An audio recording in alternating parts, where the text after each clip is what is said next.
இந்த யோபை குறித்தும் ஒரு 5 காரியங்களை மாத்திரம் நமக்கு பிரயோஜனம் உண்டாகும்படி நாம் தியானிக்க போகிறோம். இந்த யோபுடைய சிறையிருப்பை கர்த்தர் மாற்றி 2 மடங்கு அவரை கர்த்தர் ஆசீர்வதித்தாராம். 1ஆம் அதிகாரத்தில் முதல் 3 வசனத்தில் வாசிக்கும்போது அவருக்கு எத்தனை ஆடு மாடுகள் இருந்தது, ஒட்டகங்கள் இருந்தது என்பதெல்லாம் எழுதப்பட்டிருக்கிறது. அவருடைய பண்ணையில் எவ்வளோ இருந்தது என்று 42ஆம் அதிகாரத்தில் பார்க்கும்போது எல்லாமே 2 மடங்கு 2 மடங்கு 2 மடங்கு டபுள் பிளஸ்ஸிங். அதை நீங்கள் பார்க்க முடியும். 2 மடங்கு ஆசீர்வாதம்.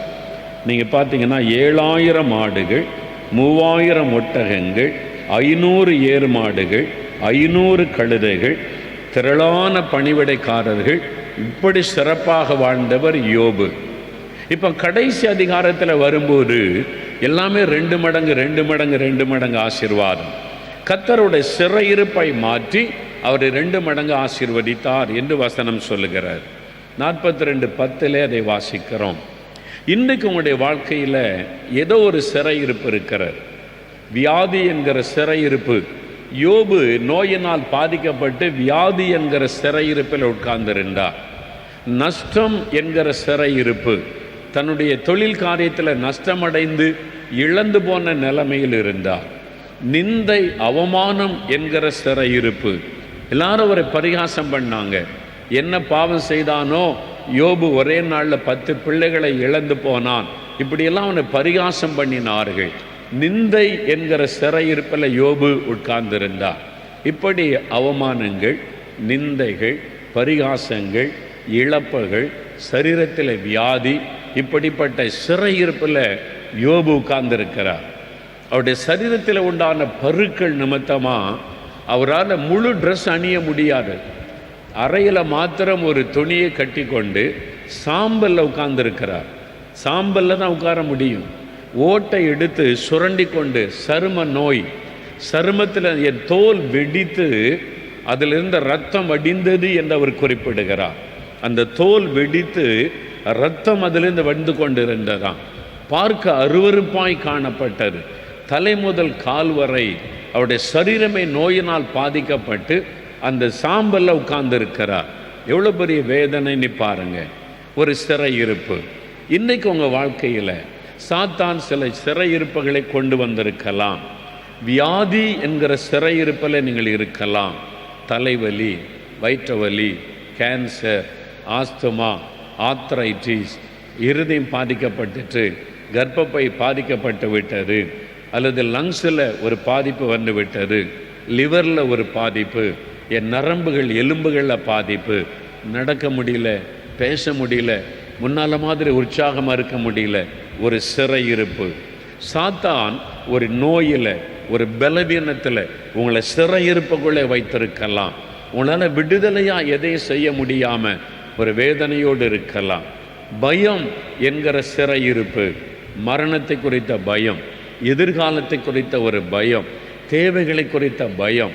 அந்த பயம் என்கிற சிறையிருப்புக்குள்ளே சாத்தான் உங்களை வைத்திருக்கலாம்.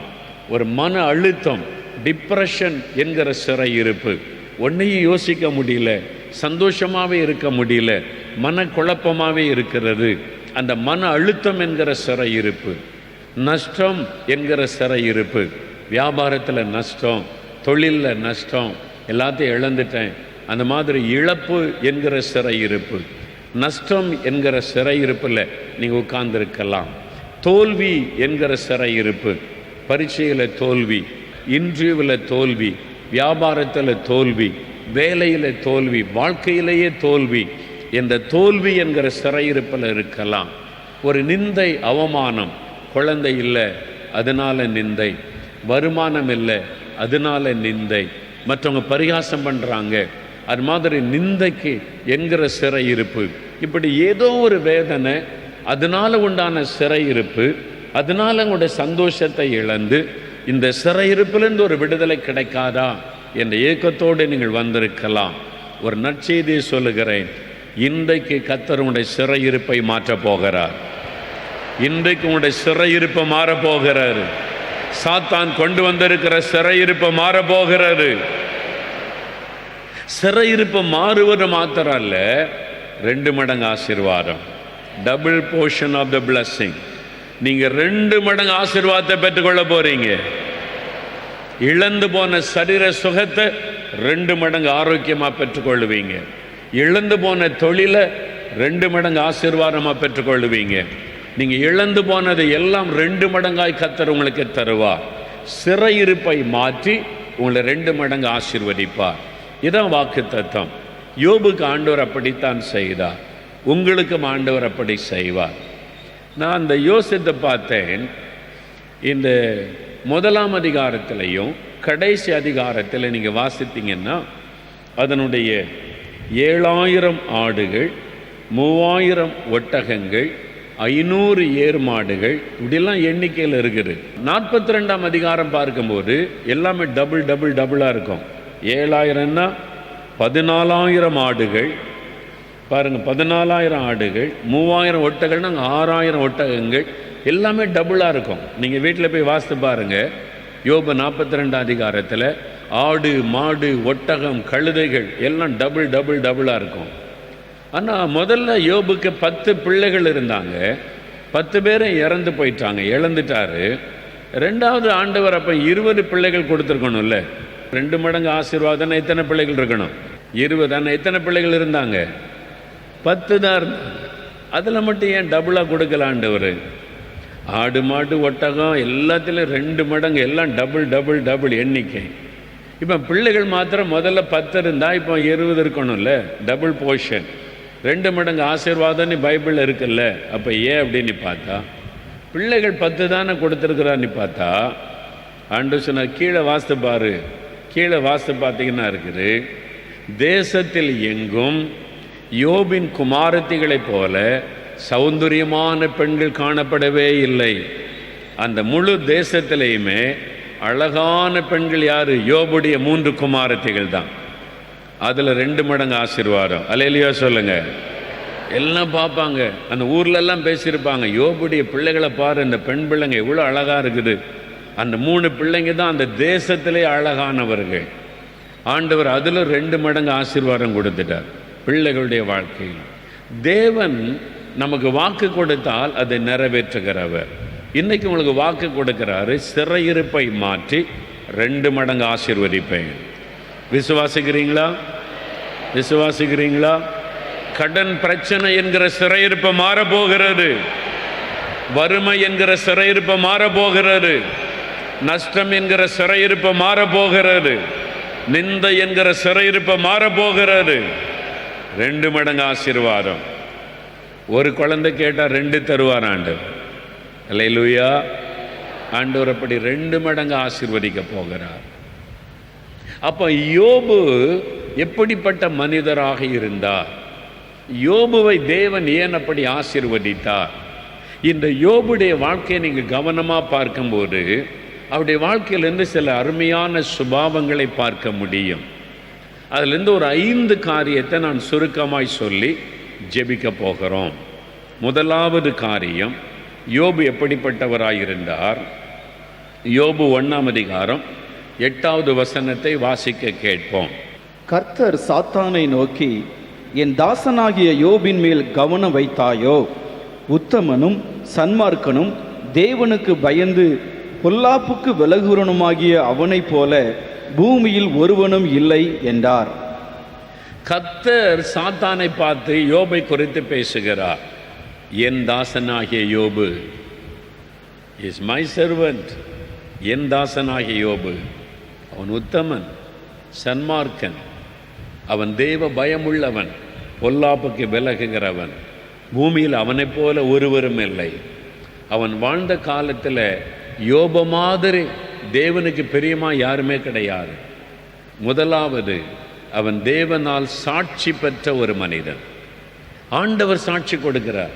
இன்னைக்கு நம்ம சாட்சி சொல்கிறோம், ஆண்டவனுக்கு அதை செய்தார், இதை செய்தார், நான் ரட்சிக்கப்பட்டுட்டு அபிஷேகம் பெற்றேன். ஆனால் யோபை குறித்து கர்த்தர் சாட்சி கொடுக்கிறார்.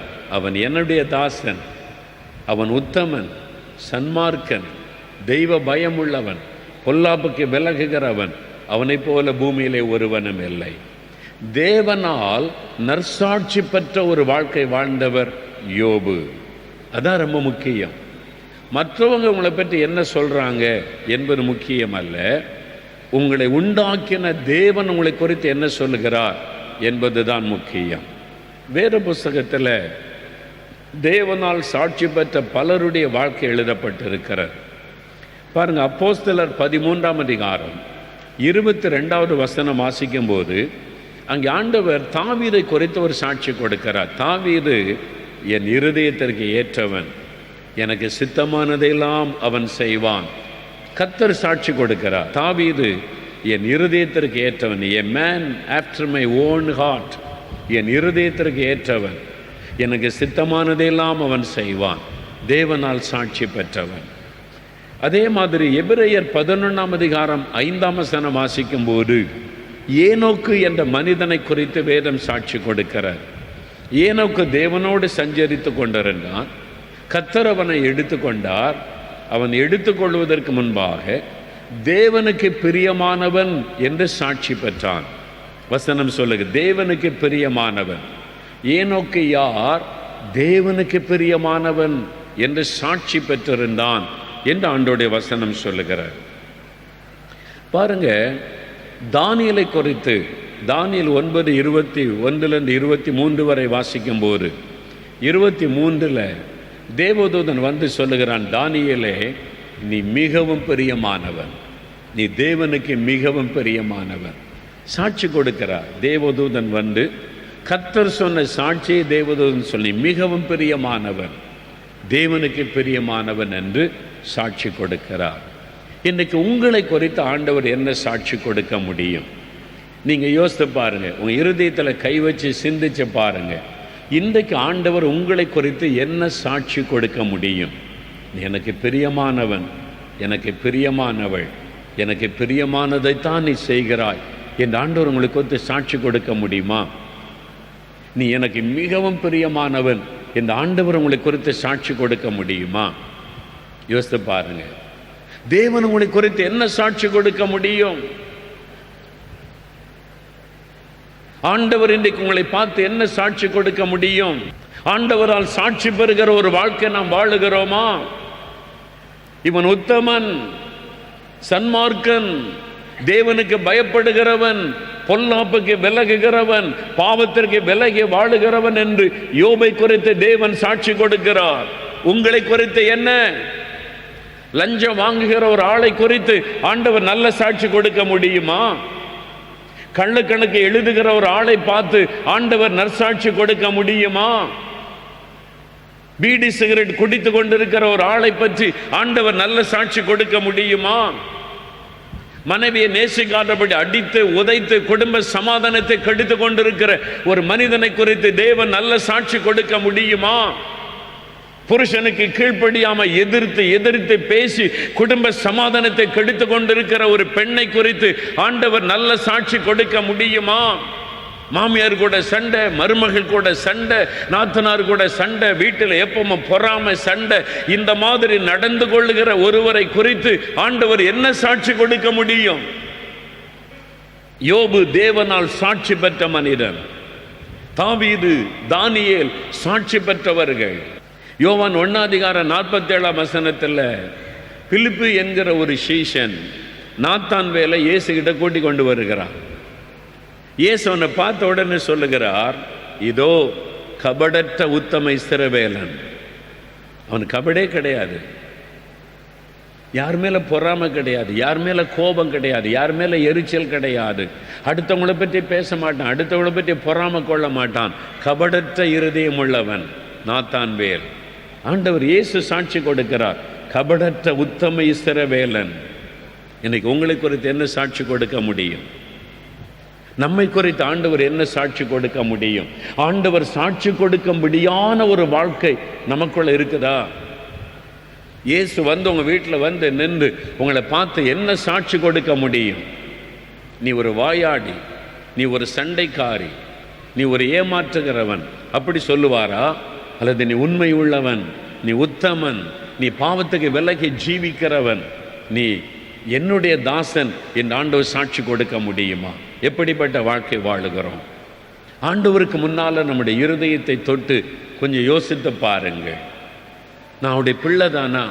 அவருடைய இரத்தத்தினால கழுவப்பட்டிருக்கிறேனா, இயேசு என் கூட இருக்கிறாரா, அவருக்கேற்ற ஒரு பரிசுத்த வாழ்க்கை வாழுகிறேனா, ஆண்டவர் என்னை பார்த்து சந்தோஷப்படுகிறாரா, சிந்திச்சு பாருங்க. ஆண்டவர் சொல்றார், அவன் பொல்லாப்புக்கு விலகுகிறவன் நீதிமான். யோபு நீதிமான், பொல்லாப்பான காரியத்தை செய்ய மாட்டான், அவன் நேர்மையாய் நடக்கிறவன். நம்மை குறித்து தேவன் அப்படி நற்சாட்சி கொடுக்கும்படியான ஒரு வாழ்க்கை நாம் வாழ்கிறோமான்னு யோசித்து பாருங்க. நம்முடைய வாழ்க்கை மாத்திரம் அல்ல, ஆண்டவர் மேலே வச்சிருக்கிற அன்பு, ஆண்டவர் மேலே வைத்திருக்கிற விசுவாசம், அதில் கூட நற்சாட்சி பெற்றிருக்க வேண்டும். மத்தேயு 8ஆம் அதிகாரத்தில் 10வது வசனம் வாசிக்கும்போது, ஒரு 100க்கு அதிபதி, அவன் ஒரு புறஜாதியான், அவனுக்கு பைபிள் தெரியாது, ஆபிரகாமின் தேவனை பற்றிலாம் தெரியாது. ஆனால் இயேசுவை பற்றி கேள்விப்பட்ட போது அவனுக்குள்ள ஒரு விசுவாசம். இயேசு எல்லாருக்கும் மத்தியில் அவனை பற்றி ஒரு சாட்சி சொல்லுகிறார்.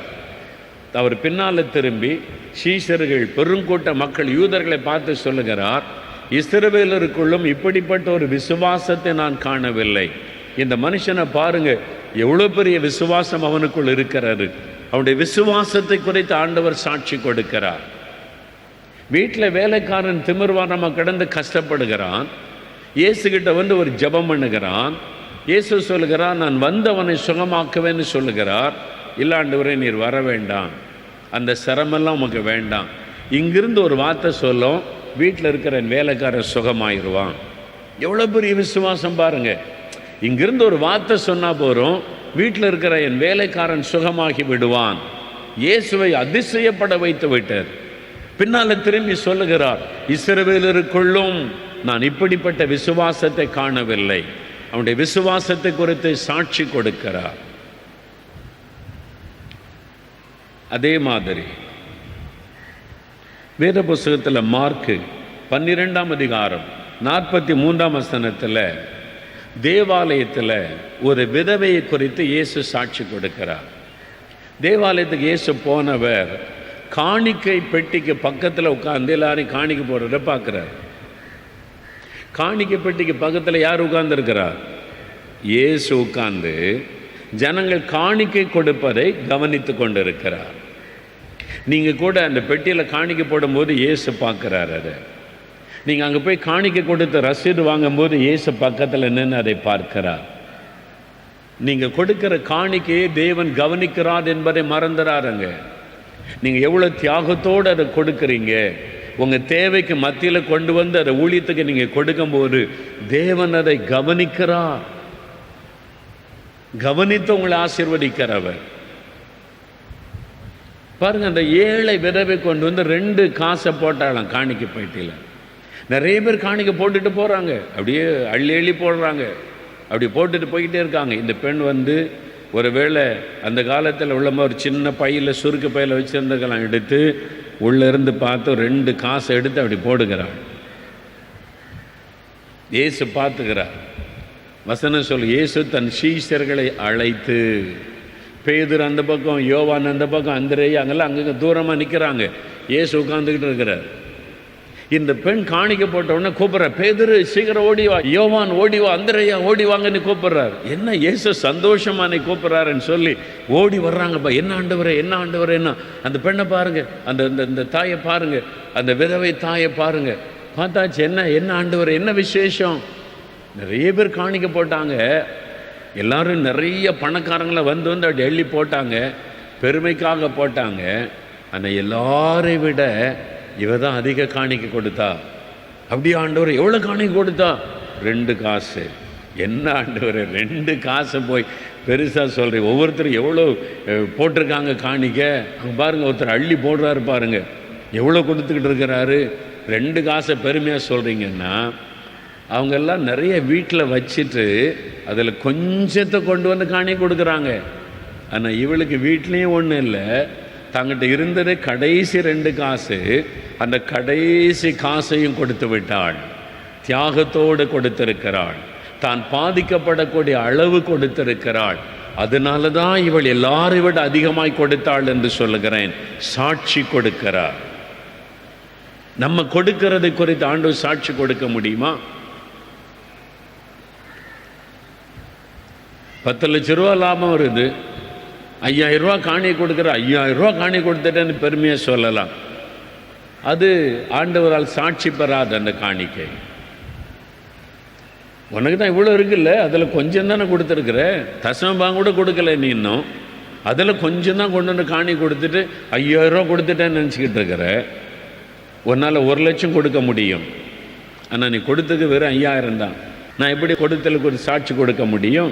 தியாகத்தோடு கொடுத்தா ஆண்டவர் சாட்சி கொடுப்பார். பாதிக்கப்படுகிற அளவு கர்த்தருக்கு கொடுத்தா ஆண்டவர் சாட்சி கொடுப்பார். பாதிக்கப்படக்கூடிய அளவு கொடுத்தா நம்ம என்ன இருதயத்தோடு கொடுக்கிறோம், எவ்வளவு கொடுக்கிறோம், என்ன தேவையில் இருந்து கொண்டு கொடுக்கிறோம், தேவன் அதை பார்க்கிறார். அதனால தான் சாட்சி கொடுக்க. அப்படி இருந்ததே கடைசி 2 காசு, அடுத்த வேளை சாப்பாட்டு காசு கிடையாது, அதையே கொடுத்து விட்டாள். தியாகத்தோடு கொடுத்த, தியாகமாக கொடுத்தா தேவன் சாட்சி கொடுப்பார். நம்ம எப்படி கொடுக்கிறோம், நம்ம எப்படி விசுவாசிக்கிறோம், நம்ம எப்படி ஆண்டவர் மேல் அன்பு வைத்திருக்கிறோம், நம்மை குறித்து ஆண்டவர் என்ன சாட்சி கொடுக்க முடியும்? யோசித்து பாருங்க. நம்முடைய ஒவ்வொரு சின்ன சின்ன காரியத்தை ஆண்டவர் கவனிக்கிறார் என்பதை மறந்துறாருங்க. ஆண்டவர் கவனிக்கிறார். அநேக வருஷத்துக்கு முன்னால் ஒரு ஆலயத்தில் பிரசங்கம் பண்ண அழைச்சிருந்தாங்க, போயிருந்தேன். கூட்டம் முடிந்தது. அநேகர் வந்து ஜெபிக்க வரிசையாக முழங்கால் போட்டாங்க. நான் ஒவ்வொருவருக்காக ஜெபிச்சுக்கிட்டே வர்றேன். பிரசங்கம் பண்ணி ஜெபம் பண்ணி டயர்ட் ஆயிட்டு, அதனால் முழங்கால் போட்டு காத்து நிற்கிறாங்களேன்னு ஒவ்வொருத்தருக்காக கை வைத்து ஜெபிச்சுக்கிட்டே வரேன். நான் ஒரு தாயார் அப்படியே முக்காடு போட்டு பயபக்தியாக ஜெபிச்சுக்கிட்டே இருந்தாங்க. அவங்க தலையில் கை வச்ச உடனே ஆண்டவர் பேசுகிறார். நல்லா கவனிங்க. 100கணக்கான பேருக்கு ஜெபிச்சிருக்கிறேன், ஒருத்தருக்கு ஒருத்தர் ஆண்டவர் ஒன்றும் சொல்லலை. அந்த தாயார் மேலே கை வச்ச உடனே ஆண்டவர் பேசுகிறார். என்கிட்ட என்ன பேசினார்? இந்த மகளுக்கு என்னென்ன பிரச்சனை இருக்குது அதெல்லாம் சொல்லி அவளுக்காக ஜெபம் பண்ணுன்னு சொன்னார். நான் உடனே ஆண்டவர் வெளிப்படுத்தினதை சொல்லி அந்த குடும்பத்தில் உள்ள அவங்களுடைய தேவை பிரச்சனை சொல்லி சொல்லி சொல்லி ஜெபிக்கிறேன். உடனே அவன் கண்ணிலேருந்து கண்ணீராக வடியுது, அப்படியே அழுதுகிட்டே இருக்கிறாங்க. ஏன்னா கர்த்தர் அவங்கள குறித்து சொல்லி வெளிப்படுத்தி ஜெபிக்க வைக்கிறார். அப்புறம் நான் நிறைய கூட்டம், அதனால் வரிசையாக பேசலாம் முடியல, ஜெபிச்சுட்டு போயிட்டே இருந்தேன். ரூமுக்கு வந்த பிறகு நான் தங்கியிருக்கிற இடத்துக்கு வந்தோடனே எனக்கு ஒரு கேள்வி. ஆண்டவர்கிட்ட கேட்டேன், ஆண்டவரே 100கணக்கான பேருக்கு நான் ஜெபம் பண்ணேன், ஒருத்தரை பற்றி ஒன்றுமே நீங்கள் சொல்லலை, ஆனால் அந்த தாயார் மேலே கை வச்ச உடனே உமக்கு என்ன ஸ்பெஷல் அன்பு அவங்க மேலே நீர் எனக்கு வெளிப்படுத்தி இதெல்லாம் இருக்குது ஜெபம் பண்ணுன்னு சொல்கிறீங்களே அப்படின்னு ஆண்டவர்கிட்ட கேட்டேன் நான். அப்போ ஆண்டவர் சொன்னார், மகனே, அந்த தாயாருக்கு நீ ஜெபம் பண்ணல, இவ்வளோ பிரச்சனை இருக்குது, அவங்க வீட்டில் பிரச்சனை தேவை இவ்வளோ நெருக்கம் இருக்குது, இவா மணிக்கணக்காக ஜெபம் பண்ணுவா என் சமூகத்தில், ஒரு நாள் கூட தனக்காக ஜெபிச்சதே கிடையாது. இவ்வளோ பிரச்சனை தேவை வீட்டுக்குள்ளே இருக்குது, அதுக்காக அவள் ஜெபம் பண்ணதே கிடையாது. அவள் எப்பவும் மற்றவர்களுக்காக ஜெபம் பண்ணுவாள். தான் குடும்பத்தில் இவ்வளோ பிரச்சனை தேவை நெருக்கம் இருந்த போதிலும், ஆண்டவரே நான் கஷ்டப்படுறேனே, எனக்கு இப்படி இருக்கு அப்படி இருக்கு, என் குடும்பத்தில் எப்படி தனக்காக ஜெபிப்பதில்லை, எப்பவும் மற்றவங்களுக்காக ஜெபம் செய்வாள். அதனால் அவளுடைய ஜெபம் எனக்கு ரொம்ப பிரியம். அதனால் அவன் மேலே எனக்கு ஒரு அன்பு. பாருங்க, ஆண்டவர் சாட்சி கொடுக்கிறார். அந்த தாயாரை குறித்து சாட்சி கொடுக்கிறார். உங்களை குறித்து ஆண்டவர் என்ன சாட்சி கொடுக்க முடியும்? நம்மை குறித்து ஆண்டவர் என்ன சாட்சி கொடுக்க முடியும்? நீங்களே ஆண்டவர்கிட்ட கேட்டு பாருங்க. என்னை குறித்து என்ன சொல்கிறீங்க ஆண்டவரே அப்படின்னு கேளுங்களேன். ஒரு நாள் கேட்டு பாருங்க. என்னைக்காவது கேட்டு பார்த்துருக்கீங்க? ஆண்டவர்கிட்ட போய் எனக்கு ஒன்று தெரியணும் ஆண்டவரே, என்னது, என்னை பற்றி நீங்கள் என்ன நினைக்கிறீங்க? என்னைக்காவது கேட்டு பார்த்துருக்கீங்களா? கேட்டு பாருங்களேன், ஆண்டவர் பதில் தருவார். என்னை பற்றி நீங்கள் என்ன நினைக்கிறீங்க ஆண்டவரே? What you think about me?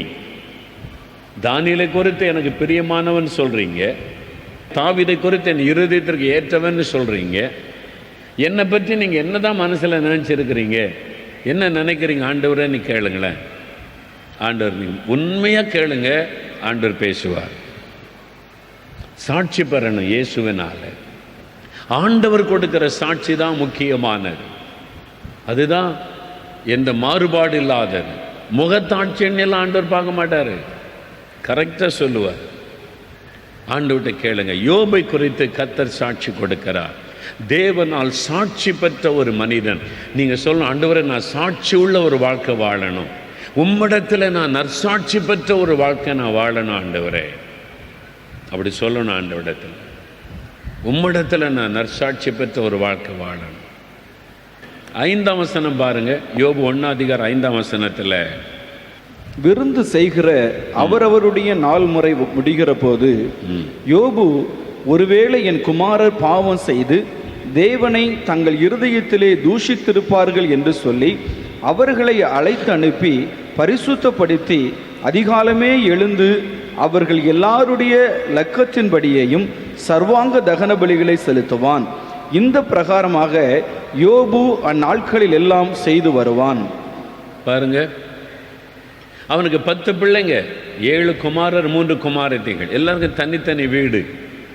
அவங்க வாரத்தில் ஒரு நாள் நினைக்கிற விருந்து செய்வாங்களாம். தன் சகோதர சகோதரிகளை கூப்பிட்டு ஒன்றா ஃபேமிலி ஒரு கெட் டுகெதர் விருந்து செய்வாங்க. நல்லா சாப்பிட்டு நல்லா குடித்து சந்தோஷமாக இருப்பாங்க. அதுக்காக மதுபானம் குடிக்கிறது இல்லை, புசித்து குடித்து மகிழ்ச்சியாக இருப்பார்.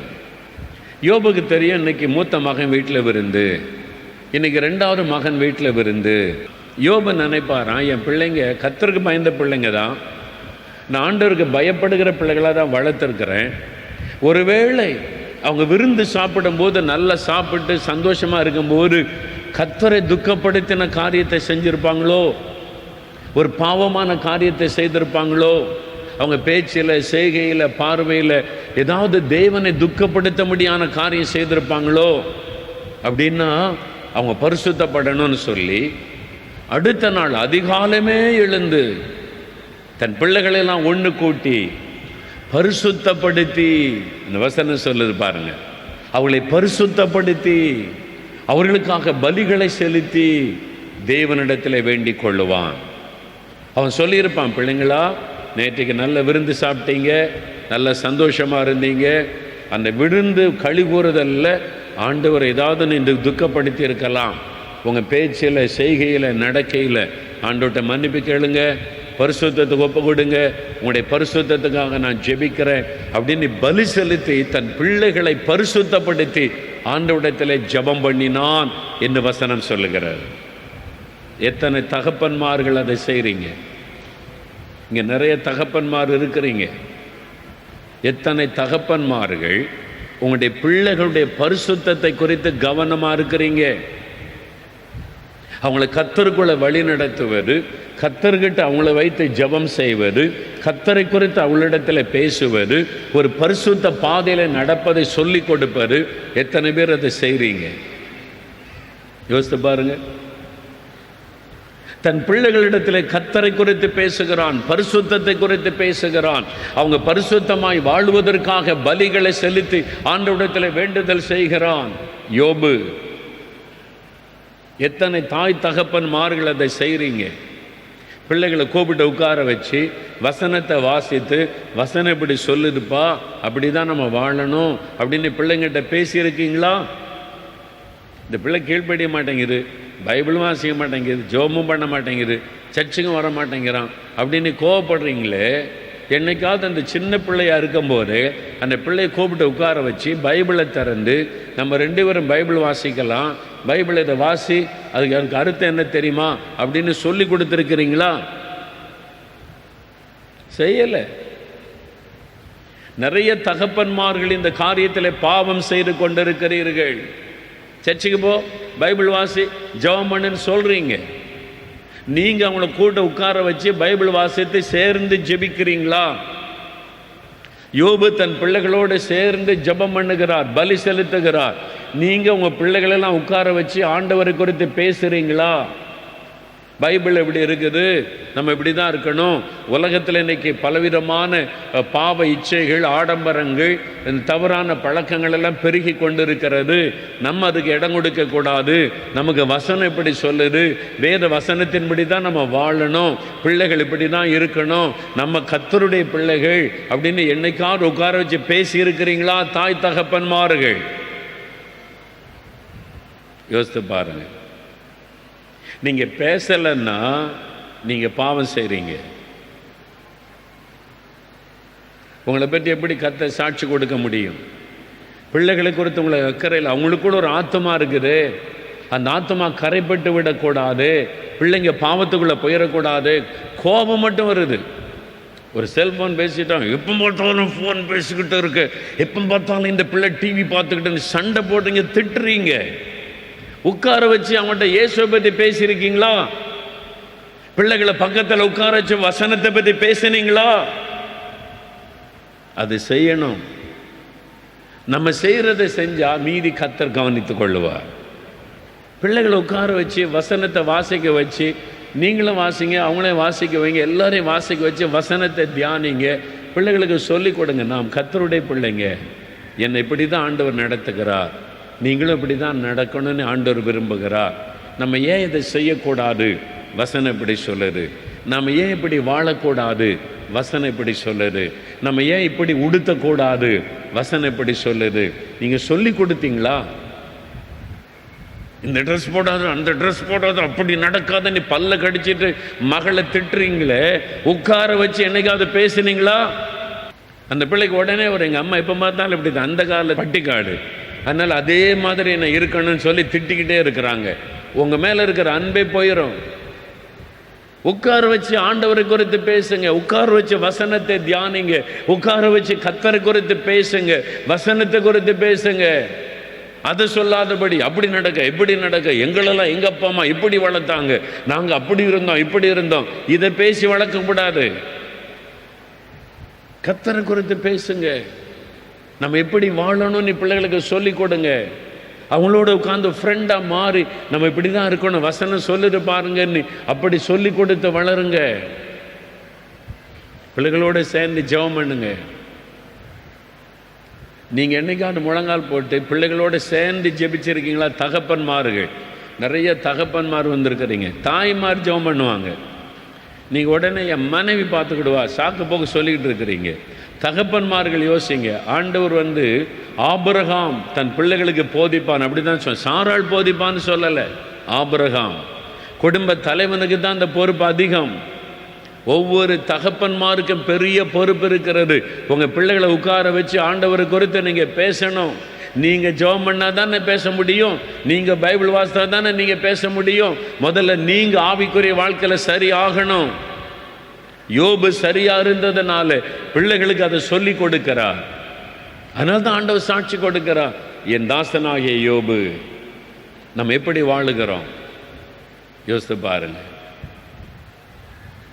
யோசித்து பாருங்க. பிள்ளைகளுக்கு தெரியணும், இது எங்களுடைய ஜெப நேரம், இது எங்களுடைய ஜெப நேரம், நாங்கள் குடும்பமாக ஜெபிக்கிற நேரம். அப்போ வந்துடுவாங்க, இப்போ ஜெபம் பண்ண, நாங்களாம் உட்காந்து பாட்டு பாடி ஜெபிப்போம், ரொம்ப சந்தோஷமாக இருக்கும். உங்கள் பிள்ளைகள் சொல்லணும், அப்படி பிள்ளைகளோட நேரம் செலவு பண்ணணும். யோபு பாருங்கள், பிள்ளைகளுக்கு டைம் கொடுத்து அவங்கள பரிசுத்தப்படுத்தி அவங்களுக்காக பலி செலுத்தி பிள்ளைகளுக்காக வேண்டுதல் செய்கிறான். நீங்கள் பிள்ளைகளை வச்சு உங்கள் பிள்ளைகளுடைய பேரை சொல்லி ஆசீர்வதித்து தகப்பன்மார் ஜெபிச்சு பாருங்கள், பிள்ளைகளுடைய லைஃப்பில் சேஞ்ச் வரும். ஆண்டவரே, என் மகனுக்காக ஜெபிக்கிறேன், நீர் கொடுத்த பிள்ளைப்பா, என் மகனை ஆசீர்வதிக்கிறேன், நீ தகப்பன்மார் வாய் விட்டு சொல்லி ஜெபிச்சு பாருங்க. தாய்மார் உங்களுடைய பிள்ளைகளுடைய பெயரை சொல்லி ஆசீர்வதித்து ஜெபம் பண்ணி பாருங்க. என் பிள்ளைகளை பரிசுத்தப்படுத்தும், பாதுகாத்து கொள்ளும், படிப்பை ஆசீர்வதியும், என் பிள்ளைங்க நல்லா இருக்கணும் ஆண்டவரே, நீங்கள் பேர் சொல்லி பிள்ளைகளை ஆசீர்வதித்து ஜெபிச்சு பாருங்க, உங்களுடைய பிள்ளைகளுடைய லைஃபே மாறும். ஒரு கொர்நேலியு தன் வீட்டார் அனைவரோடும் கூட தேவனுக்கு பயந்திருந்தான் என்று அப்போஸ்தலர் 10ஆம் அதிகாரத்தில் சாட்சி கொடுக்கப்படுகிறார். புறஜாதியான் ரோமன் தன் குடும்பத்தார் எல்லாருக்கும் கர்த்தரை தேவனை குறித்த பயத்தை அவன் ஊட்டி வளர்த்தான். நீங்க அப்படி டைம் கொடுக்கணும். யோபு மாதிரி கர்த்தரால் நற்சாட்சி பெற்ற ஒரு யோபு. ரெண்டாவது பாருங்க, யோபு 1 21, 22 வசனம். நிர்வாணியாய் என் தாயின் கற்பத்திலிருந்து வந்தேன், நிர்வாணியாய் அவ்விடத்திற்கு திரும்புவேன். கர்த்தர் கொடுத்தார், கர்த்தர் எடுத்தார், கர்த்தருடைய நாமத்துக்கு ஸ்தோத்திரம் என்றான். இவை எல்லாவற்றிலும் யோபு பாவம் செய்யவும் இல்லை, தேவனை பற்றி குறை சொல்லவும் இல்லை. அவன் தேவனை பற்றி குறை சொல்லவில்லை. இழப்பிலும் தேவனை துதித்த மனிதன் யோபு. தேவனால் சாட்சி பெற்றவன். இரண்டாவது, தன்னுடைய இழப்பிலும் தேவனை துதித்தவர் யோபு. இழப்பு, சொத்துக்களை இழந்துட்டார், 10 பிள்ளைகளை இழந்துட்டார். அந்த இழப்புக்கு மத்தியில் யோபு என்ன சொல்லுவார்னு எல்லாரும் பார்க்குறாங்க. கர்த்தர் கொடுத்தார், கர்த்தர் எடுத்தார், கர்த்தருடைய நாமத்திற்கு ஸ்தோத்திரம் என்று சாட்சி சொல்லுகிறார். ஆண்டவரை துதிக்கிறார். 1 தெசலோனிக்கர் 5:18 சொல்லுகிறாரு, எல்லாவற்றிலேயும் ஸ்தோத்திரம் செய்யுங்கள். என்ன நடந்தாலும் கர்த்தருக்கு ஸ்தோத்திரம். அவருடைய பிள்ளைகளுக்கு எது நடந்தாலும் ஆண்டவருக்கு தெரியாமல் நடக்க முடியாது. கர்த்தருக்கு தெரியாமல் உங்களுக்கு எதுவுமே நடக்க முடியாது. ஏன்னா நீங்கள் கர்த்தருடைய பிள்ளைகள், அவருக்கு ஒப்பு கொடுத்திருக்கிறீங்க, அவர் உங்களுடைய தகப்பனாக ஏற்றுக்கொண்டிருக்கிறீங்க, அவர் எல்லாவற்றையும் கவனித்து கொண்டிருக்கிறார். அவருக்கு தெரியாமல் எதுவும் நடக்க முடியாது. எல்லாத்துக்கும் எப்படிங்க துதிக்க முடியும்? பரீட்சையில் வெற்றி பெற்றால் கர்த்தருக்கு ஸ்தோத்திரம் சொல்லலாம். 2 மார்க்கில் தோத்து போயாச்சு, ஃபெயில் ஆயாச்சு, கர்த்தருக்கு ஸ்தோத்திரம்னு சொல்ல முடியுமா? சொல்லணும்.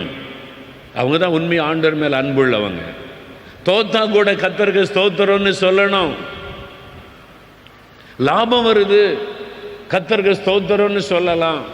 இந்த மாதத்தில் நஷ்டமாகிவிட்டது, எப்படிங்க ஸ்தோத்திரம் சொல்ல முடியும்? நஷ்டத்திலும் கர்த்தருக்கு ஸ்தோத்திரம் சொல்லணும். எல்லாவற்றிலேயும் கர்த்தருக்கு ஸ்தோத்திரம் சொல்லணும். அது எப்படிங்க? நன்மை நடக்கும்போது துதிக்கலாம், இது நஷ்டம் வரும்போது, இழப்பு வரும்போது, வேதனை வரும்போது எப்படி தேவனை துதிக்க முடியும்? அதுதான் யோபுடைய லைஃப்பில். ஒரே நாள் காலையில் செல்வ சீமான், மாலையில் எல்லாத்தையும் இழந்துட்டு தெருவில் உட்கார்ந்துருக்கிற ஒரு பரிதாபமான நிலைமை. காலையில் 10 பிள்ளைங்க இருந்தாங்க, மாலையில் ஒரு பிள்ளை கூட உயிரோடு இல்லை, 10 பேரும் இறந்துட்டாங்க. விபத்து, காற்று வந்து வீட்டில் மோதி வீடு இடிந்து விழுந்து 10 பிள்ளைகளும் இறந்துட்டாங்க. கற்பனை பண்ணி பாருங்க, வீட்டுக்கு முன்னால் 10 பிள்ளைகளை பிணமாக கொண்டு வந்து கடத்தி இருக்கிறாங்க. யோபு அப்படியே துக்கத்தோடு பார்க்குறார்.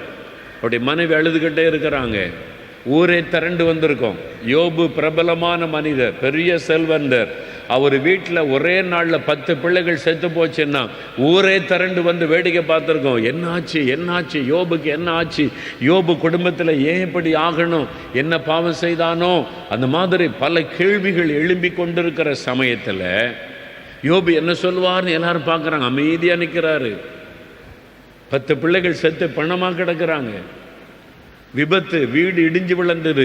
ஒருவேளை இரத்த காயத்தோடு அந்த பிள்ளைகள் கடந்திருப்பாங்க. காயப்பட்டு மண்டை உடைஞ்சி, கை உடைஞ்சி, அப்படி இரத்த வெள்ளத்தில் பிள்ளைகள் 10 பிள்ளைகள் கடத்தப்பட்டிருக்கிறாங்க.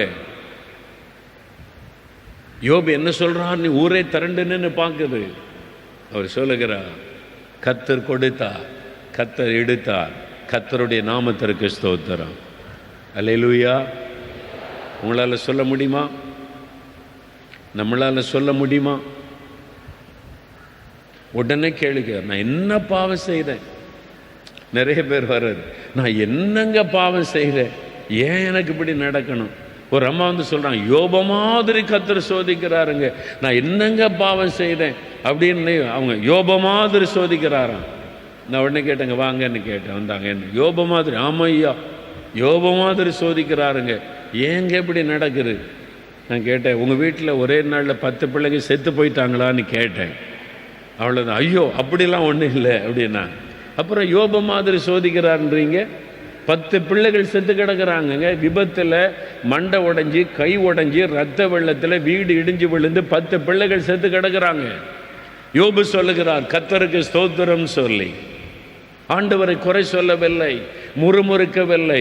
ஏன் இப்படி நடந்துச்சு, ஆண்டவர் ஏன் என் பிள்ளைகளை பாதுகாக்கலை, நான் பலி செலுத்தினேனே, கர்த்தருக்கு பயந்து நடந்தேனே, என் பிள்ளைகளுக்கு கர்த்தரை சொல்லி சொல்லி வளர்த்தேனே, நான் எல்லாம் கர்த்தருக்காகத்தானே செய்தேன், ஏன் எனக்கு இப்படி நடக்கணும், கேள்வி கேட்கவில்லை, முறுமுறுக்கவில்லை. கர்த்தருக்கு ஸ்தோத்திரம். எப்படி அவரால் முடிந்தது? தன் பிள்ளைகளை விட, தன் சொத்துக்களை விட, தன்னுடைய மதிப்பு மரியாதைகளை விட அவர் கர்த்தரை அதிகமாய் நேசித்தார். அதனால தான் சொல்ல முடிந்தது. நீங்க ஆண்டவரை அதிகமாக நேசித்தீங்கன்னா ஒரு நாள் குறை சொல்ல மாட்டீங்க, ஆண்டவரை குற்றப்படுத்த மாட்டீங்க, ஏன் எனக்கு இப்படி நடக்கணும்னு கேட்க மாட்டீங்க.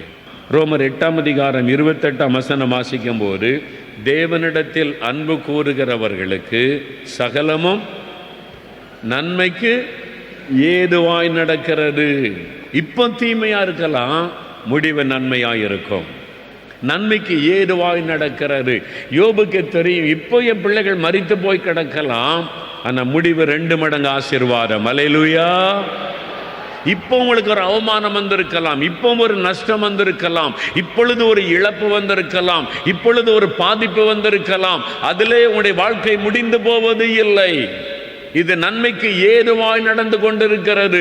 முடிவு நன்மையாயிருக்கும், முடிவு ஆசீர்வாதமாயிருக்கும், முடிவு ஜெயமாக இருக்கும், முடிவு 2 மடங்கு ஆசீர்வாதமாயிருக்கும், முடிவு உங்களுக்கு உயர்வாக இருக்கும். அதனால தான் என்ன நடந்தாலும் ஆண்டவரை துதிக்க பழகணும், முறுமுறுக்க கூடாது. முடிவு நன்மையா இருக்கும், முடிவு ஆசீர்வாதமா இருக்கும். ஒரு வேலை செய்கிற சகோதரர் எனக்கு தெரிந்த ஒரு நாள் ரொம்ப துக்கத்தோடு வந்தார். என்ன ஆச்சுன்னு கேட்டேன். நான் வேலை செய்கிற இடத்துல நான் தான் சீனியர், ப்ரமோஷன் எனக்கு தான் கொடுக்கணும், பதவி உயர்வு.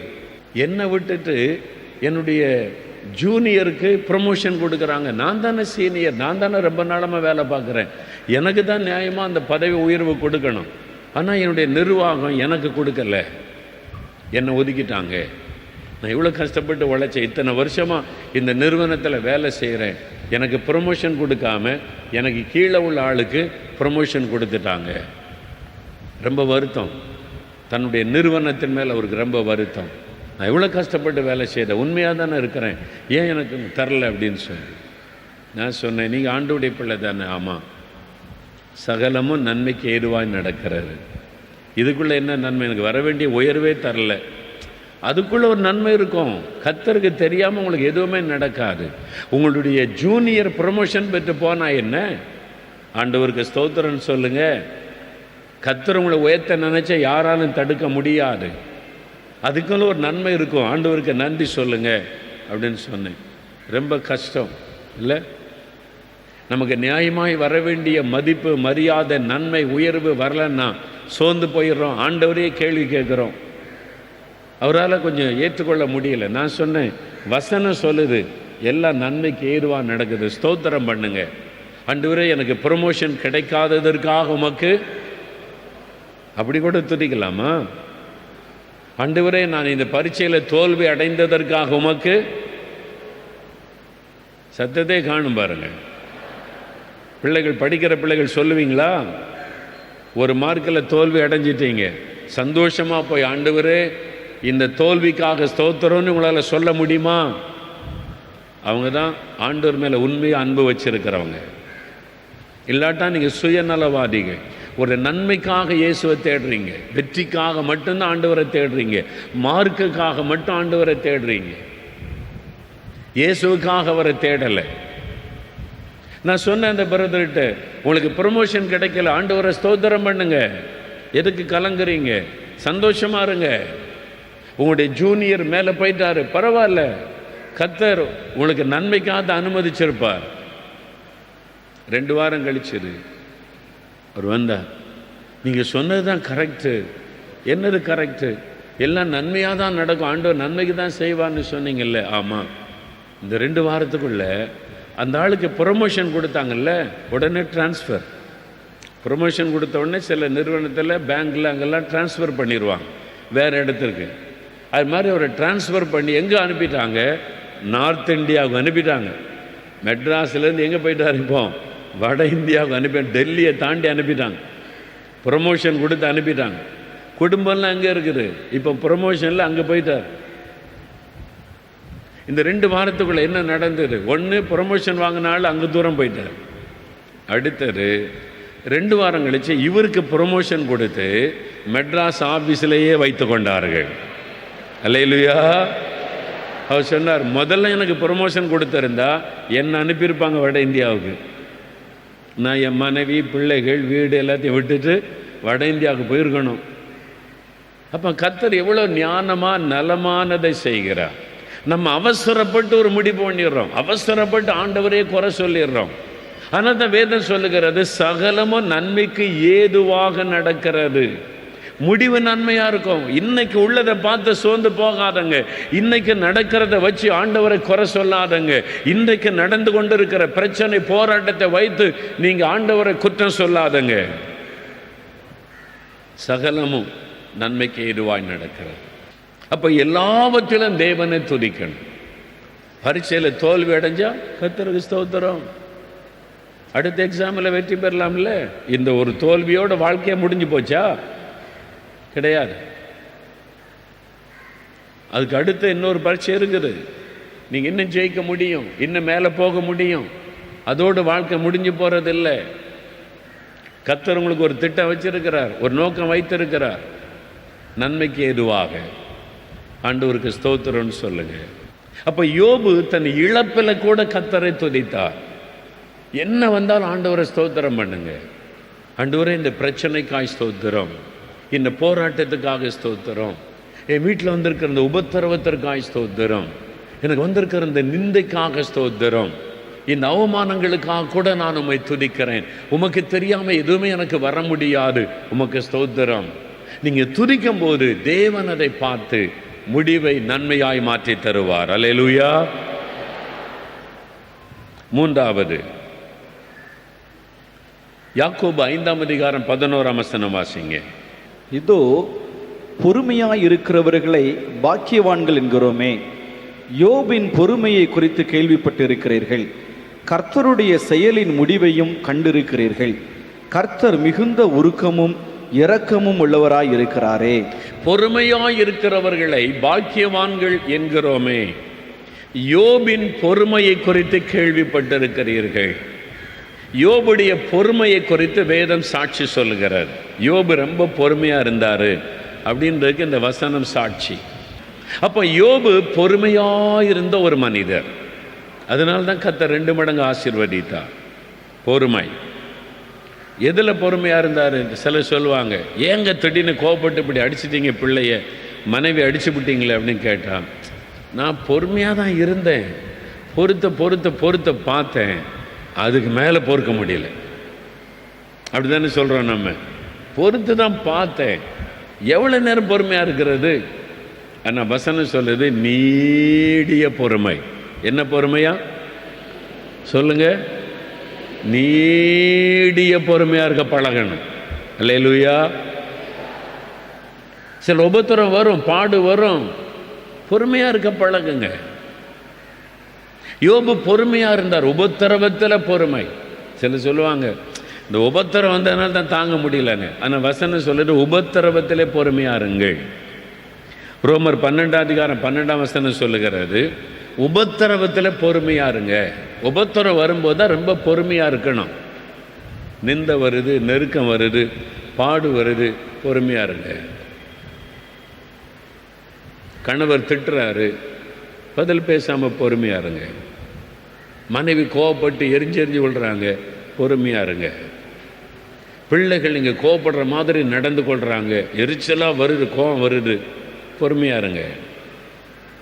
மேல் அதிகாரி உங்களை இல்ட்ரீட் பண்ணுறாரு வேலை செய்கிற இடத்துல, பொறுமையாக இருங்க. பொறுமையாக இருக்க பழகுங்க. யோபு பொறுமையாக இருந்தார். நிந்திக்கிறாங்க, பரிகாசம் பண்ணுறாங்க, யோபுடைய பரிசுத்தத்தை கேள்விக்குறியாக்குறாங்க, பொறுமையாக இருங்க.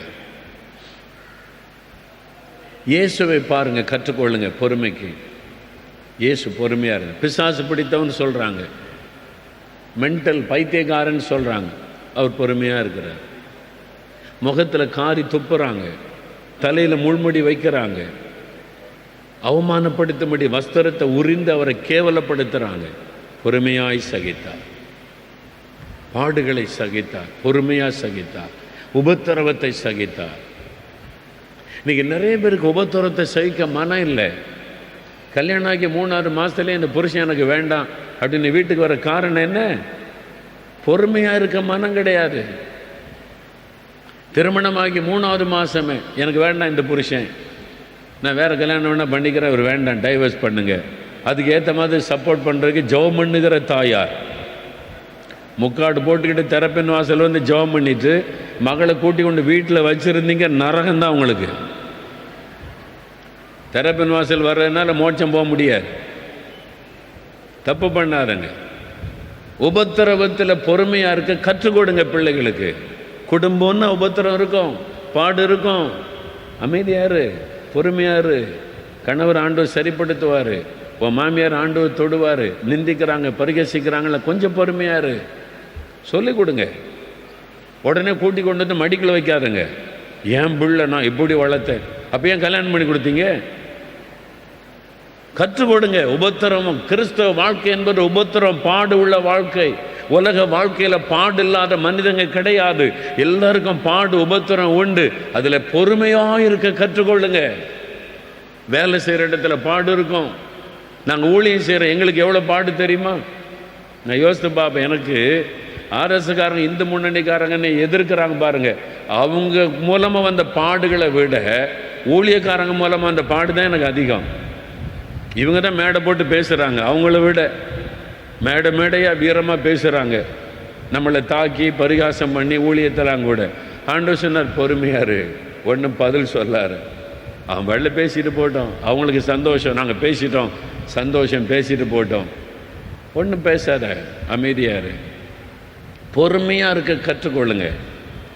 இயேசுகிட்ட கற்றுக்கொள்ளுங்க. ஒரு சகோதரி வந்தாங்க, ஒரு வாலிப மகள், எனக்கு வேலை வேணும், ஜெபம் பண்ணுங்க அங்கிள், ஜெபம் பண்ணுங்க அங்கிள்னு திறப்பின் வாசல் வந்து ஜெபிக்க சொன்னாங்க. சரின்னு ஜெபம் பண்ணி ஒரு நாள் ஆண்டவர் வேலை கொடுத்துட்டார். அவன் சொன்ன, அங்கிள் கர்த்தர் வேலை கொடுத்துட்டாரு, நம்ம ஜெபத்தை கேட்டார்னு. ரொம்ப சந்தோஷம், கர்த்தர் வேலை தந்துட்டாரு, மகிழ்ச்சி.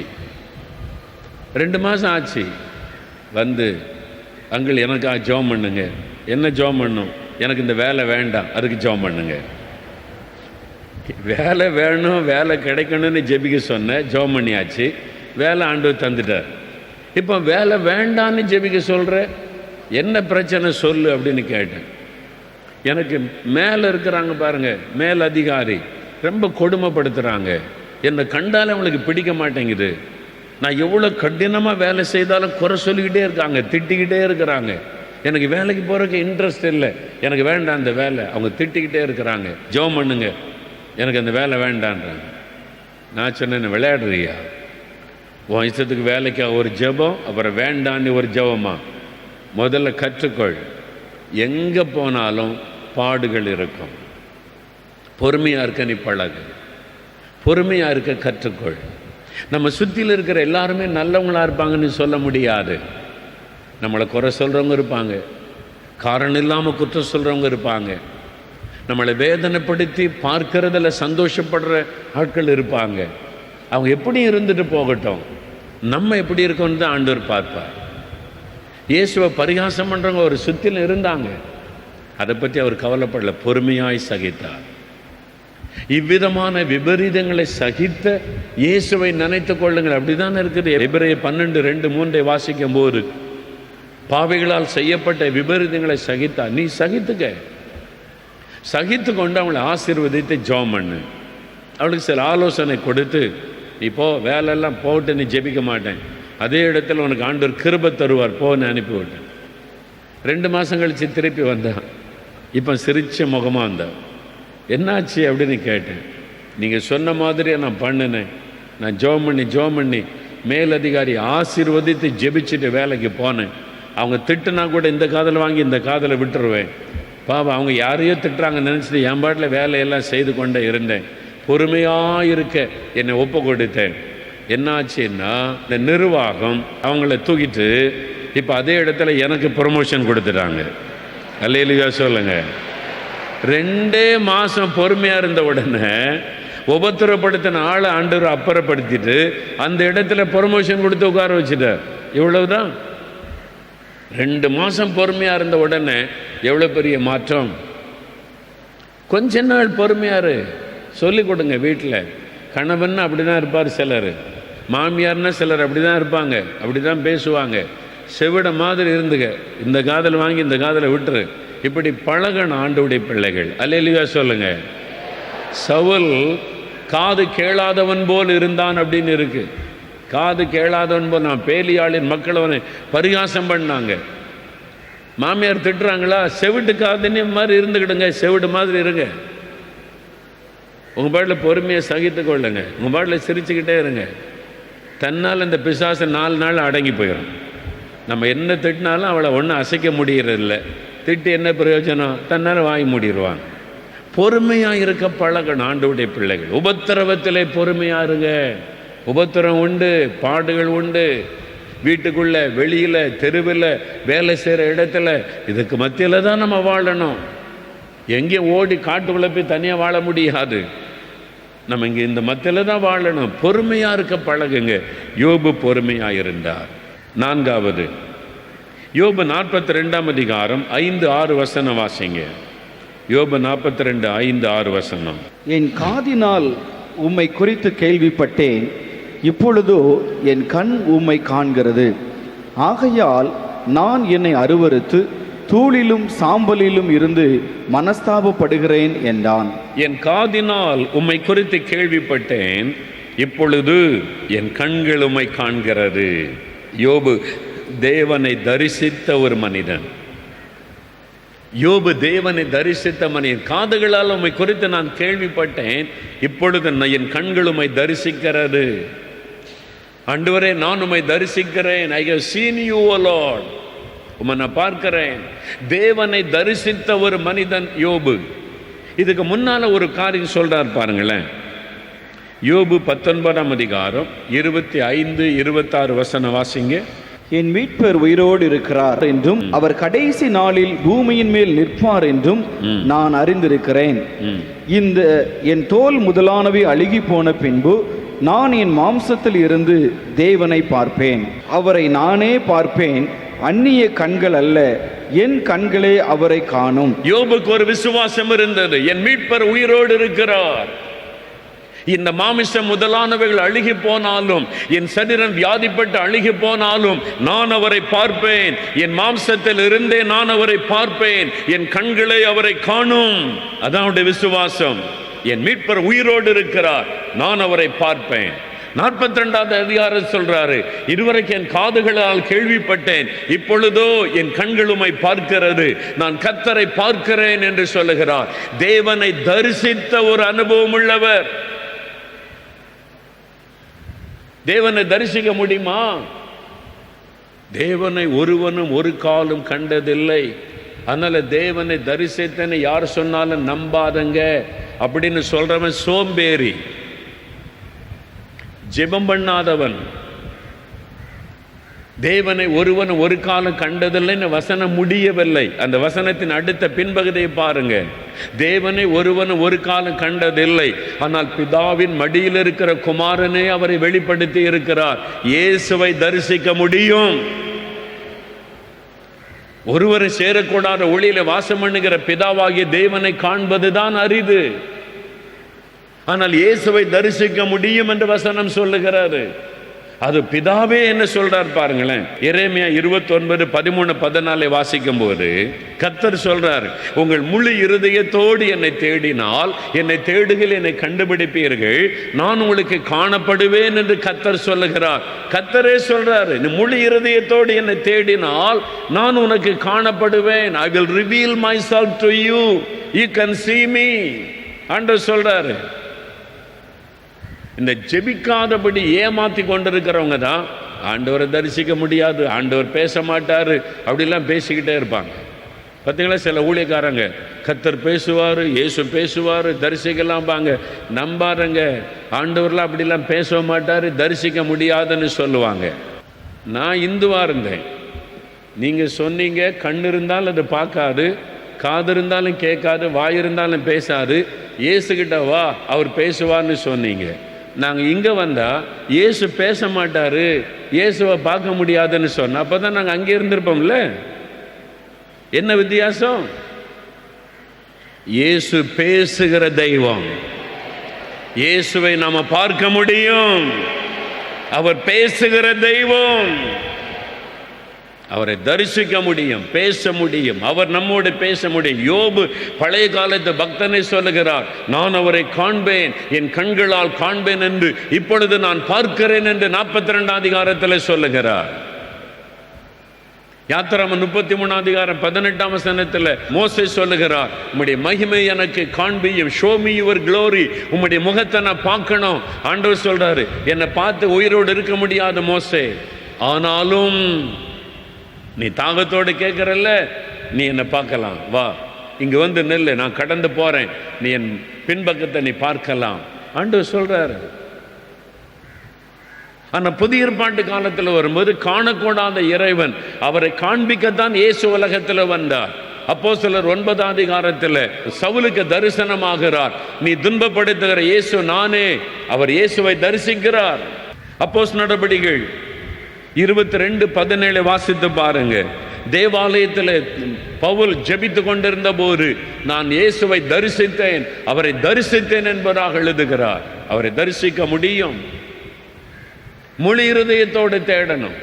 சும்மா 5 நிமிஷம் உட்கார்ந்து ஜெபிச்சுட்டு கர்த்தரை பார்க்க முடியாதுன்னு சொன்னா எப்படி பார்க்க முடியும்?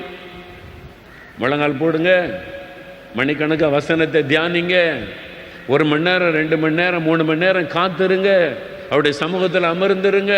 அப்பதான் அவரை தரிசிக்க முடியும், அப்பதான் அவருடைய குரலை கேட்க முடியும். 10 நிமிஷம் கூட ஜெபம் பண்ணாம ஆண்டவர் பேச மாட்டாரு, ஆண்டவர் பார்க்க முடியாதுன்னு சொல்லி விதண்டாவாதம் பேசி கொண்டு இருக்காதருங்க. யாரும் அவரை தரிசிக்க முடியும். அன்னைக்கு யோபு தரிசித்தார். நீங்க தாகத்தோடு தேடுங்க, ஆண்டவரே நான் உம்மை பார்க்கணும், உம்முடைய முகத்தை நான் பார்க்கணும், எனக்கு உம்மை வெளிப்படுத்தும், என்கிட்ட பேசும், நீ கேளுங்க. ஆண்டவரை நீங்க தரிசிக்கலாம், அவருடைய குரலை நீங்க கேட்கலாம். நீங்க வியாபாரியா இருக்கலாம், வேலை செய்கிற ஆளா இருக்கலாம், எல்லாருக்கும் ஒரு தரிசனம் ஆவார். முழு நேர ஊழியக்காரங்களுக்கு தானே கிடையாது. யாரும் தாகத்தோடு தேடினாலும் ஆண்டவரை பார்க்க முடியும். யோபுக்கு அந்த அனுபவம் இருந்தது. என் கண்களே அவரை பார்க்கிறாரு. நீங்க சொல்ல முடியுமா, என் கண்கள் இயேசுவை தரிசித்தது, நான் அவரை பார்த்தேன் அப்படின்னு சொல்ல முடியுமா? உங்க வாழ்நாளில் அந்த ஒரு அனுபவத்தை ஆண்டவரிடத்தில் பெற்றுக்கொள்ளுங்க. தாகத்தோடு தேடுங்க. கடைசியாய் ஒரு வசனத்தை சொல்லி முடிக்க போகிறோம். யோபு எப்படிப்பட்டவர்? யோபு 42 அதிகாரம் 10 வசனம். யோபு தன் சிநேகிதருக்காக வேண்டுதல் செய்தபோது கர்த்தர் அவன் சிறையிருப்பை மாற்றினார். யோபு சிநேகிதருக்காக ஜெபிக்கிறார். எப்போ? தான் சிறையிருப்பில் இருக்கும் போதே. அதான் அவருடைய சிறப்பு. யோபு சிறையிருப்பில் இருக்கும் போதே சிநேகிதருக்காக ஜெபம் பண்ணுகிறார். 42:7-8 வசனம் பாருங்க, வாசிக்க கேளுங்க. கர்த்தர் இந்த வார்த்தைகளை யோபோடு பேசின பின் கர்த்தர் தோமானியனாக எலிப்பாசை நோக்கி, உன்மேலும் உன் 2 சிநேகிதர் மேலும் எனக்கு கோபம் மூளுகிறது. என் தாசனாகிய யோபு பேசினது போல் நீங்கள் என்னை குறித்து நிதானமாய் பேசவில்லை. ஆதலால் நீங்கள் 7 காளைகளையும் 7 ஆட்டுக்கடாக்களையும் தெரிந்து கொண்டு என் தாசனாகிய யோபுனிடத்தில் போய் உங்களுக்காக சர்வாங்க தகன பலிகளை இடுங்கள். என் தாசனாகிய யோபும் உங்களுக்காக வேண்டுதல் செய்வான். நான் அவன் முகத்தை பார்த்து உங்களை உங்கள் புத்தியனத்துக்கு தக்கதாக நடத்தாதிருப்பேன். என் தாசனாகிய யோபு பேசினது போல் நீங்கள் என்னை குறித்து நிதானமாய் பேசவில்லை என்றார். யோபுடைய சிநேகிதர் மேல ஆண்டவர் கோபம் வருது. ஆண்டவர், உங்க மேல எனக்கு கோபம் வருது, அழிச்சிருவேன், ஆனாலும் நீங்க அழியாம இருக்கணுமானா யோபு உங்களுக்காக வேண்டுதல் செய்வான். யோபு வேண்டுதல் செய்தால் அவன் முகத்தை பார்த்து உங்களுக்கு நான் மன்னிப்பேன் அப்படின்னு ஆண்டவர் சொல்றார். இப்ப யோபு கிட்ட வந்து, யோபு ஒரு சிநேகிதருக்காக ஜெபிக்கணும், நீ ஜெபம் பண்ணா அவளை நான் மன்னிக்கிறேன்னு ஆண்டவர் சொல்றார். யோபு என்ன சொல்லியிருக்கலாம்? நானே சிறையிருப்பில் இருக்கேன், நானே இப்படி உட்கார்ந்துருக்கேன் பைத்தியக்கார மாதிரி, நானே நிந்தைக்கு மாத்திரம். முதல்ல ஏன் சிறையிருப்பை மாற்றினா தான் நான் ஜெபிக்க முடியும், நான் இப்படி மற்றவங்களுக்காக ஜெபிக்க முடியும் அப்படி யோபு சொல்லவில்லை. கர்த்தருடைய கோபம் தன் சிநேகிதர் மீது வந்துவிட்டதை உணர்ந்து கொண்ட யோபு தன் சிநேகிதருக்காக ஜெபம் பண்ணுகிறார். அவங்கள மன்னிங்க ஆண்டவரே, அவங்க புத்தியனமாக பேசிட்டாங்க, அவங்க பேசினது தப்பு தான், அவங்க பாவம் செய்துட்டாங்க, அவங்கள நீங்கள் மன்னிச்சிருங்க அப்படின்னு யோபு தன் சிநேகிதருக்காக மன்னிப்புக்காக ஜெபிக்கிறார். கர்த்தர் யோபின் முகத்தை பார்த்தார். வசனம் சொல்லுகிறாரு, யோபின் முகத்தை கர்த்தர் பார்த்தார், அவருடைய சிநேகிதர்களை மன்னித்தார். உடனே யோபின் சிறையிருப்பை கர்த்தர் மாற்றினார். நீங்க மற்றவங்களுக்காக ஜெபிக்கும் போது உங்க முகத்தை ஆண்டவர் பார்ப்பார். இன்னைக்கு நம்முடைய தேசத்தில் பாருங்க, ஆண்டவரை துக்கப்படுத்துகிற மக்கள் தான் அதிகம். தெய்வ நம்பிக்கை என்ற பேரில் ஆண்டவரை துக்கப்படுத்துறவங்க தான் அதிகம். விக்கிரக வணக்கம், பிசாசு வணக்கம், மந்திரவாதம், பில்லிசோனியம், தவறான நம்பிக்கைகள் தேவனை துக்கப்படுத்துகிறார். ஆண்டவருடைய உள்ளம் துக்கப்படுகிறார். ஆண்டவரை துக்கப்படுத்துகிற மக்கள் தான் இந்தியாவில் அதிகம். இந்த மாதிரி பாவம் செய்துட்டாங்க, இந்த மாதிரி மனுஷனை தெய்வமாக்கிட்டாங்க, தேவனுடைய கோபம் தேசத்தின் மீது வருகிறாரு. ஆண்டவர் சொல்ற, நீ ஜெபம் பண்ணினா நான் மன்னிப்பேன்.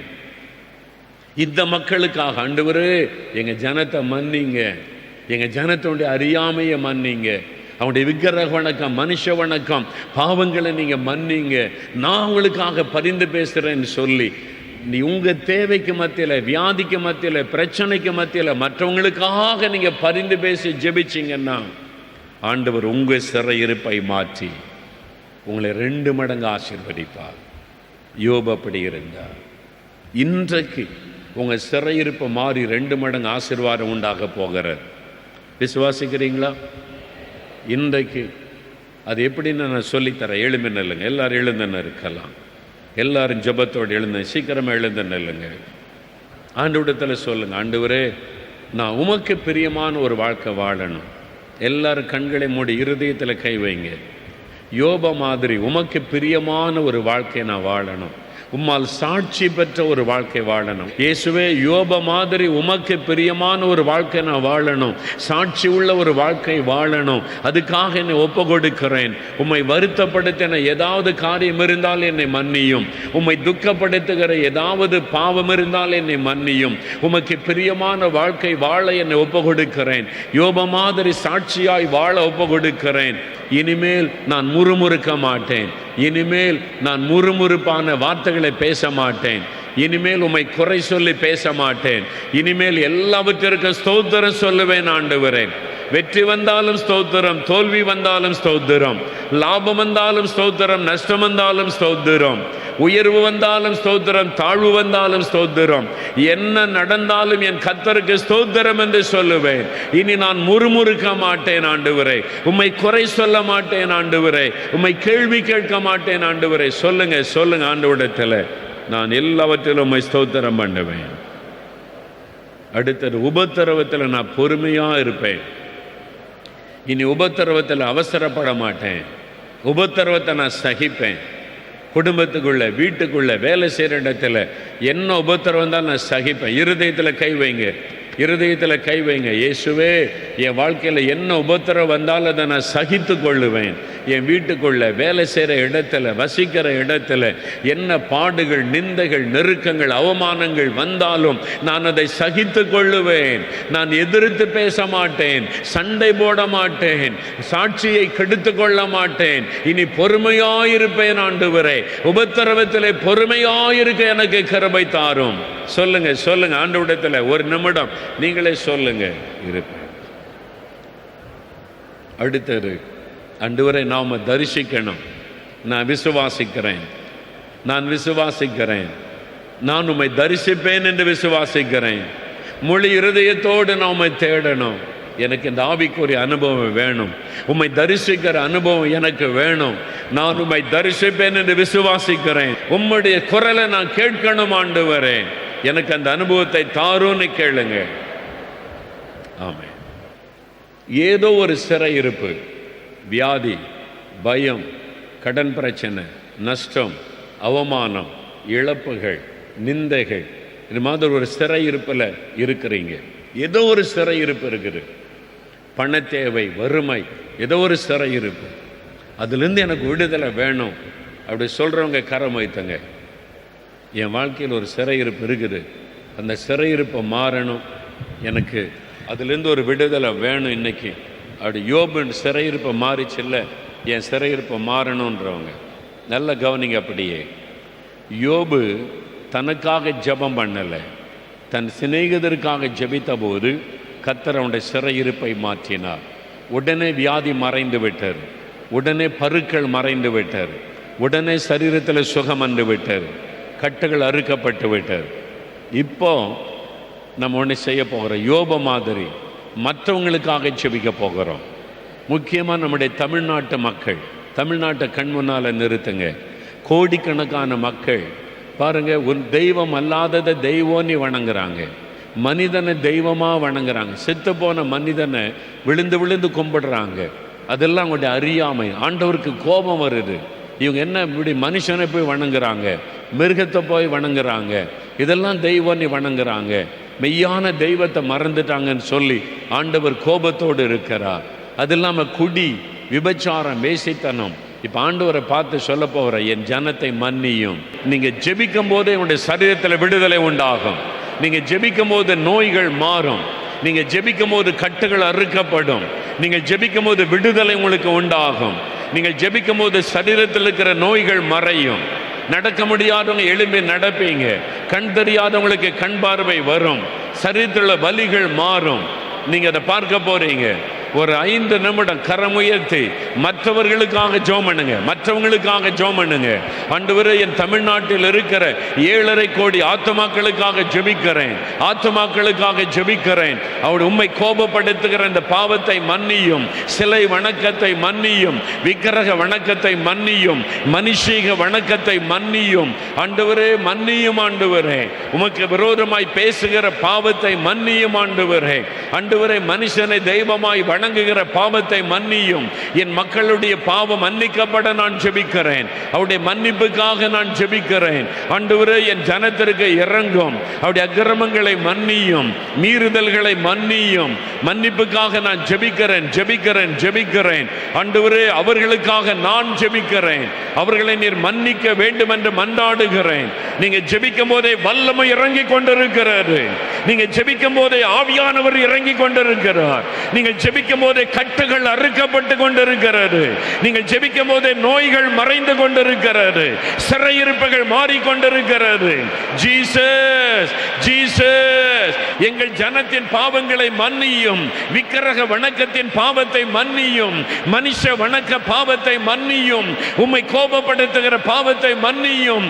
ஆண்டவரே, யோபை போல நாங்கள் ஜெபிக்கிறோம், யோபை போல நாங்கள் ஜெபிக்கிறோம். மற்றவர்களை நீர் மன்னிக்க வேண்டும் என்று நாங்கள் ஜெபிக்கிறோம், ஜெபிக்கிறோம். ஆண்டவரே, மற்றவர்களுக்காக நாங்கள் ஜெபிக்கிறோம், மற்றவர்களுக்காக நாங்கள் ஜெபிக்கிறோம். Thank you, Lord. நீங்கள் ஜெபிக்க ஜெபிக்க உங்களுடைய சரீரத்துள்ள கட்டுகள் அறுக்கப்பட்டு கொண்டிருக்கிறது. நோயின் கட்டுகள் அறுக்கப்படுகிறது. கேன்சர் வியாதி மறைகிறது, கட்டிகள் மறைகிறது, கண்கள் திறக்கப்பட்டு கொண்டிருக்கிறது. ஆர்த்ரைட்டிஸ், எலும்புகளிலே காணப்படுகிற வலிகள் மறைகிறது. இப்பொழுது ஆஸ்துமா வியாதி மறைகிறது.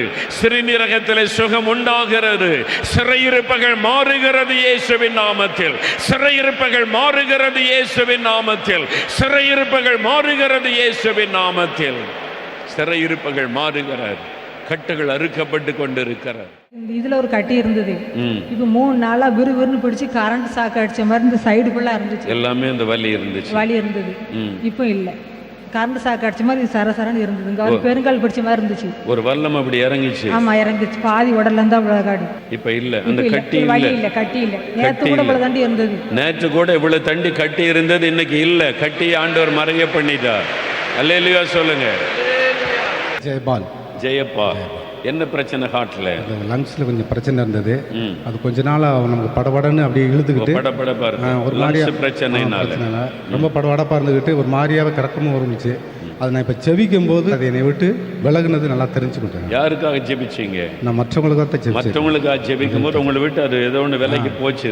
ஃப்ரீயா இருக்கிற மாதிரி இப்போ நல்ல ஃப்ரீ ஆயிடுச்சு. பாருங்க, லங்ஸ் பாதிக்கப்பட்டு எப்பவுமே ஒரு ஃபீலிங் வரும்போது கூட இருந்தது. அவருடைய நெஞ்சு பகுதியில் மற்றவங்களுக்காக ஜெபிக்கும் போது ஏதோ ஒன்று உங்களை விட்டு விலைக்கு போனது இப்போ நல்ல சுகமாகி விட்டார்கள். அல்லேலூயா சொல்லுங்க. God bless you. God bless you. பேர் என்ன? கண்ணம்மா. கண்ணம்மா. எந்த ஊரு? காங்கேயம். காங்கேயம். என்ன செய்திச்சு உங்களுக்கு? நெஞ்சு வலிங்க, படபடப்பு. எத்தனை வருஷமா? 15 இருந்து தானுங்க, 7 வருஷமா. 7 வருஷமா இருக்குது படபடப்பு, நெஞ்சு வலி. சரி, இப்போ நல்லா இருக்குது. நல்லா இருக்கா? இப்போ படபடப்பே இல்ல, நெஞ்சு வலியே இல்ல. நீங்க என்ன பண்ணீங்க? அடுத்தவங்களுக்காக ஜெபம் பண்ணுங்க. அடுத்தவங்களுக்காக ஜெபம் பண்ணீங்க. அல்லேலூயா சொல்லுங்க. எனக்கு 15 வருஷமா எலும்புகள் எல்லாமே வலி, ஜாயிண்டுகள் எல்லாமே வலி, சீக்கிரம் ஏற முடியாது, குனிஞ்சு நிமிர முடியாது. ஐயா மற்றவங்களுக்காக ஜெபம் பண்ணுங்க அப்படின்னு சொல்லி சொன்னீங்க. மற்றவங்களுக்காக இப்போ நான் ஒரு 10 நிமிஷமா நல்லா ஜெபம் பண்ணேன். இடுப்பு வலி, முதுகு வலி, கால் வலி எல்லாமே 15 வருஷமா இருந்த எலும்புல இந்த ஜாயிண்ட் வலிகளை கர்த்தர் மாற்றி இருக்கிறார். அல்லேலூயா சொல்லுங்க. பேர் என்ன? பேர் முத்து. முத்து. எந்த ஊரு? முகவூர்ல இருந்து, ராஜபாளையம் பக்கத்துல இருந்து. அங்க இருந்து வரீங்க. என்ன செய்து கையில பிரச்சனை? போன வாரம் ஞாயிற்றுக்கிழமை குப்புற விழுந்துட்டேன். தெருல விழுந்து அப்படியே எந்திக்கவே முடியல. அந்த கை அப்படியே உடைஞ்ச மாதிரி ஒரு வலி. கை பாதிக்கப்பட்டது. இப்ப கையை கூட தூக்கி கூட என்னால ஜெபம் பண்ண முடியல. என்ன மாதிரி வேதனை இருக்கிறவங்க எல்லாத்துக்கும் சுகப்பட்டு அவ்வளவு ஒரு ஜெபம் பண்ணி அழுது மற்றவங்களுக்காக ஜெபம் பண்ணேன். ஆனா இப்ப எனக்கு ஆண்டவர் அவ்வளவு அற்புதமா கையை தூக்கி ஒண்ணுமே நல்லா இப்படி பொத்த கூட முடியாது என்னால. அப்படி மடக்க கூட முடியாது. அழுகையும் கண்ணீருமா ஒரு வாரமா ஜெபத்துல இருந்தேன். பாருங்க, மற்றவங்களுக்காக ஜெபிச்ச உடனே ஆண்டவர் சுகம் கொடுத்து விட்டார். அல்லேலூயா சொல்லுங்க. உங்க பேர் என்ன? என் பேரு ஞானசுந்தரி. ஞானசுந்தரி. எந்த ஊரு? மேலச்சேவல். மேலச்சேவல். என்ன செய்துச்சு உங்களுக்கு? எனக்கு கண்ணு பார்வை மங்களாவே இருந்துச்சு. என் மாவா ஆபரேஷன் பண்ண வானா 1 வருஷமா ஆபரேஷன் பண்ணுவான்னு இன்னைக்கு ஜெபம் பண்ணும்போது கண்ணு ஒளியா தெரியுது. ஆபரேஷன் பண்ண வேண்டாம்னு இருக்கேன். இப்ப நல்லா தெரியுது. அங்க தூரத்துல நல்லா தெரியுது. நல்லா தெரியுது. ஆபரேஷனே வேண்டாம். கண்ணுல 1 வருஷமா அவங்க மக ஆபரேஷன் பண்ண கூப்பிட்டுக்கிட்டு இருக்கிறாங்க. நீங்க யாருக்கு ஜெபம் பண்ணீங்க?